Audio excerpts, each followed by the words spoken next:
બધા વૈષ્ણવને જય શ્રી કૃષ્ણ. આજે આપણે ખીરમોહનની સામગ્રી બનાવવા જઈ રહ્યા છે. ખૂબ જ સુંદર સામગ્રી બને છે આ, અને એકદમ રસીલી સામગ્રી છે. આના માટે મેં 1 લીટર જેટલું દૂધ લઈને આનું પનીર રેડી કર્યું છે. તેના પછી આપણે આમાં ખાંડ પધરાવી લઈશું, એટલે કે 250 ગ્રામ આપણે આમાં ખાંડ પધરાવવાની રહેશે.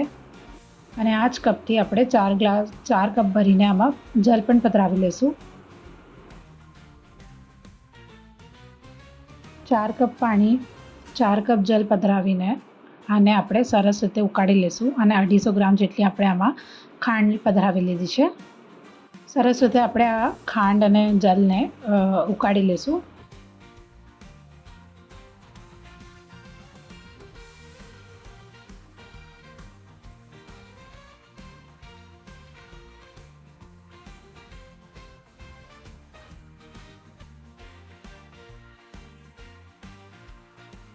તેના પશ્ચાત આપણે આને ચમચીથી આ રીતે હલાવી લઈશું.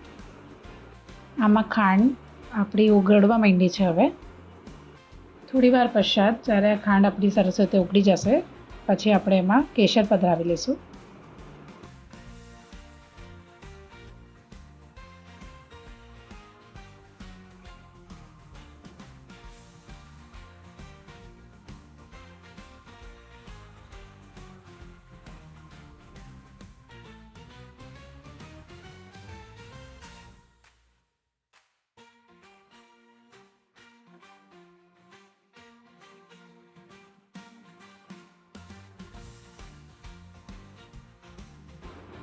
આ જે ખાંડની આપણે ચાસણી રેડી કરી હતી એને પણ આપણે આમાં પધરાવી લઈશું.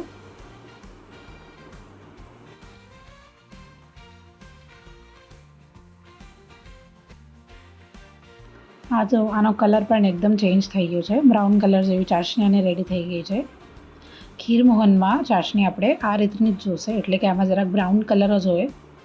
આ કલરની ચાસણીમાં આપણે હવે ખીરમોહન રેડી કરીશું, જેનાથી એનો કલર પણ થોડોક બ્રાઉન જેવો આવે.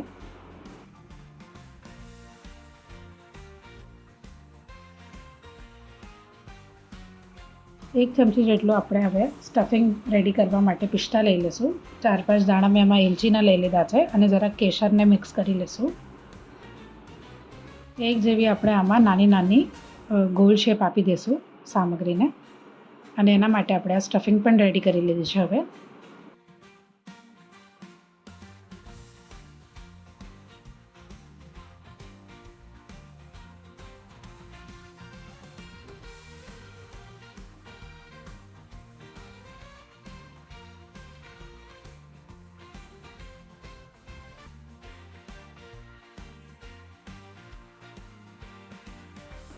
આમાં આપણી 8 ગોળી જેટલી તૈયાર થઈ છે. 8 ગોળ શેપ રેડી કર્યું છે આપણે, અને 8 જ આપણે સ્ટફિંગના હિસ્સા પણ કરી લઈશું. સ્ટફિંગના પાર્ટ પણ આપણે 8 કરી લઈશું.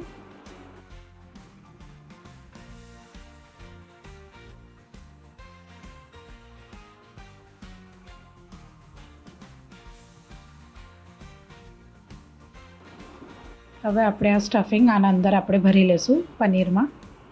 સરસ રીતે ગોળ કરી નાખશું અને બધાનો શેપ આપણે એક સરખો રાખશું.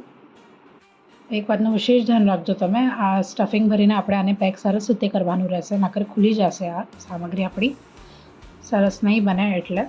હવે ઉકળતી ચાસણીમાં આપણે આને પધરાવી લઈશું ખીરમોહનને. તેજ આંચ રાખીને આપણે આમાં ઢાંકીને આને સરસ રીતે બનાવી લઈશું. ઢાંકીને આપણે આ સામગ્રીને બનાવશું તો સામગ્રી એકદમ અસલ બનશે. આ સામગ્રીમાં ઝાગ આવવું બહુ જરૂરી છે. અગર ઝાગ નહીં આવે સામગ્રીમાં તો સામગ્રી આપણી સરસ નહીં બને. એટલે આપણે આને તેજ આંચ ઉપર ઢાંકીને સરસ રીતે બનાવી લઈશું. આને 20 મિનિટ થઈ ગયા છે સામગ્રીને.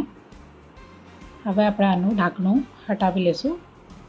આ જો આપણી ચાસણી પણ એકદમ ગાઢી થઈ ગઈ છે. ગુલાબજામુન જેવી ચાસણી આપણે રેડી કરી લીધી છે આ.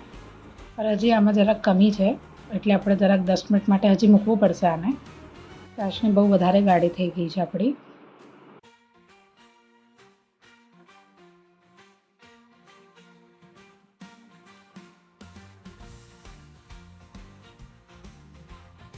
થોડુંક જલ હજી આપણે આમાં પધરાવી લઈશું આ રીતે, કેમ કે ચાસણી મારી જરાક ગાળી થઈ ગઈ છે, એટલે આપણે 10 મિનિટ માટે હજી થોડુંક આને કરવું પડશે. ફરી એકવાર આને આપણે ઢાંકી દઈશું 10 મિનિટ કાં તો 15-20 મિનિટ માટે. હજી અડધી કલાક માટે એને મૂકી દીધું હતું મેં. ખીરમોહન પશ્ચાત ખીરમોહન આપણે રેડી થઈ ગયા છે. હવે તેના પશ્ચાત મેં આને એક બાઉલમાં પધરાવી લીધું છે. હવે આપણે આને બીજા પાત્રમાં પધરાવી લઈશું ખીરમોહનને.